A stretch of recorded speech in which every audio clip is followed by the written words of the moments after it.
Xitoy virusining tarqalishiga yarim yil bo'ldi. Ammo virusning bolalarga qanchalik ta'sir ko'rsatadiganligi texnicha noma'lum.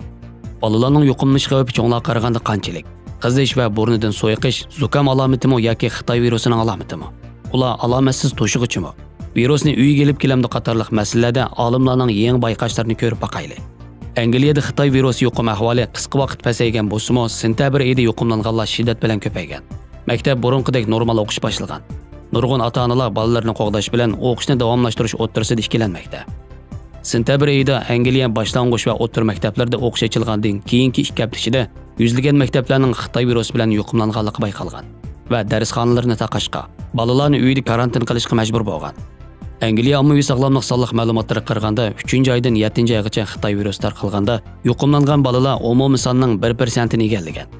Lekin Angliya davlatlik statistika idorasining 25-sentябrdagi sonliq ma'lumotlariga qaraganda 2 yoshdan 11 yoshgacha bo'lgan bolalar ichida Xitoy virusi bilan yuqumlangan bolalarning nisbati o'tgan necha oyga solishtirganda 7 oshgan. Tadqiqotda bayqalishicha, bolalar Xitoy virusi bilan yuqumlangan taqdirdami ziyni intayin kichik bo'lib, faqat yeni kasallik alomatlari ko'rilgan. Bolalar virusni keng ko'lamda tarqata olamdi yo'q, bu butkul dunyodagi ota-onalar ko'ngil bildigan masala.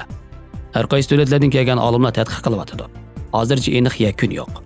Odatda ko'pincha bolalarda virus musbat bo'lsa-mu, kasallik alomati bo'lmag'achqa ular ön-tinsiz tarqatquchi bo'lishi mumkin.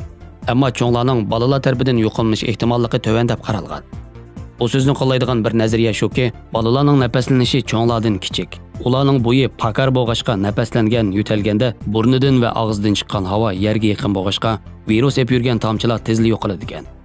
Yana bir xil qarash shuki, ko'pincha bolalar Xitoy virusi bilan yuqumlangandan keyin yo'talmaydi ekan.